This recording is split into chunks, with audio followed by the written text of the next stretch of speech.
এখানে অবস্থা পুরোটাই খারাপ, এখানে কোনো কিছু বাকি নাই। আমি আপনাদেরকে অনুরোধ করছি, আপনারা অবশ্যই আমাদের বিকাশ 01601973999 01601973999 এখানে আপনারা সহযোগিতা করুন। আমি সুনামগঞ্জে এসেছি, এখনো আমার ট্রাক আসতে পারেনি, রাস্তায় গর্ত।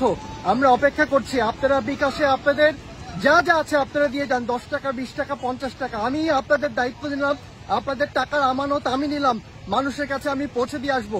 আপনারা আমাদের জন্য দোয়া করবেন। যখনই নেটওয়ার্ক থাকবে এই ভিডিও চলে যাবে।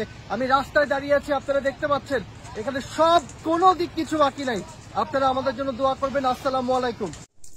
ভাই যা ছিল সব বাইর করে দিছি, আপনারাই দেখলেন। মানি ব্যাগ যাই দিয়া যা পাইছি তাই আনছি, আপনাদের সামনে আমি সাহায্য করতে চাই। আর সুনামগঞ্জের ভাইদেরকে একটা মেসেজ ড্রপ করতেছি, বাইদার একটা ট্রাক্টর ওইখানে আটকে গেছে গা, আপনারা সবাই একটু ঠেলা দিয়ে গর্তে ফেলাই দিবেন। সরি, ঠেলা দিয়ে একটু উড়াই দিবেন যেন তাড়াতাড়ি ভাইয়ের কাছে পৌঁছানো যায়। তো